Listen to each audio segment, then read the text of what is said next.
Bismillahirrahmanirrahim. Alımlar aytat, afetul ilmi nisyanun. İlimdin apatı bul unutu. Oşonduktan adam balası жаттаган, үйрөнгөн илимдерин, Куранын унутуп калбоосу үчүн эс тутумду азайтуучу нерселерден сактануусу керек. Мына бүгүн бул сабагыбызда адам баласынын эс тутумун азайтуучу, зээнди алсыратуучу бир канча амалдар жана азыктар туурасында айтып өтөбүз. Адам баласынын эс тутумун азайтуучу эң чоң нерселердин бирөөсү бул адам күнөө иштерди жасоосу. Bir jolu İmam Şafii rahmetullahi aleyhi ustazı Vaki' rahmetullahi aleyhiye kelip mınday dep arzanat. Şekavtu ila Vaki'in su'a hifzi فأرشدني إلى ترك المعاصي فإن الحفظ فضل من إلهي وفضل الله لا يعطى لعاصي. Men ustazım Vaki' rahmetullahi aleyhiye özümdün es tutumumdun zeynimdin alsızlığı tuğrasında arzandım. Vaki' rahmetullahi aleyhi aytты, ustazım maga күнөөлөрдү, Allah тыйган иштерди таштоого осуят кылды.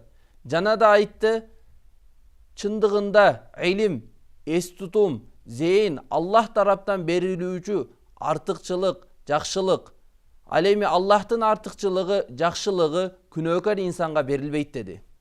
Ошондуктан урматтуу бир туугандар, сиз менен биз эс тутумубуз азайбоо үчүн күнөөлөрдү тыштообуз керек. Өзгөчө түрдө күнөөлөрдүн ичинен адам баласы көзүн Allah тыйган арам нерселерден, чоочун аялдардан жана арам нерселердин баарысынан сактоосу зарыл.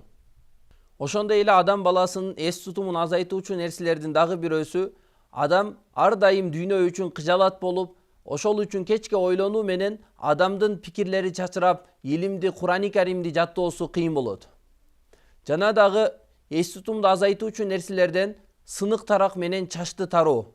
Ошондой эле мечитке кирген учурда сол бут менен кирип, чыкканда оң бут менен чыгып, сүннөткө каршы амал жасоо менен дагы адамдын эс тутумуна зыян болот. Жана дагы мөмөлүү дарактын астына агып жаткан сууга жана күлгө заара кылуу менен дагы адамдын эс тутуму азаят. Ошондой эле уламалар айтышат, кабырстанда күлүү, кабырстандагы адамдардын аттары жазылган жазууларды окуу менен дагы адамдын эс тутуму азаят.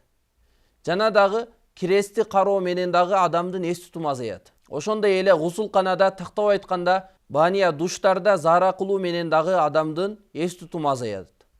Жана дагы жунуп абалда асманга кароо менен дагы адамдын эс тутуму азаят. Ошондой эле мечиттин ичинде кийимдерди, төшөктөрдү катуу силкип кагуу менен дагы адам баласынын эс тутуму азаят. Ал эми эс тутумду азайта турган бир канча азыктар туурасында айтып өтө турган болсок, быша элек көк алманы жеш аркылуу дагы адамдын эс тутуму азаят. Жана дагы өтө көп тамактануу менен дагы адам баласынын эс тутумуна зыян болот. Ошондой эле өтө ысык нан жегендик менен дагы адамдын эс тутуму азаят. Зарылчылыктан ашыкча өтө көп уксуз жана пиязды пайдалануу менен дагы адамдын эс тутумуна зыян болот. Жана дагы чычкандын кешигин жеш менен дагы адамдын эс тутумуна зыян болот.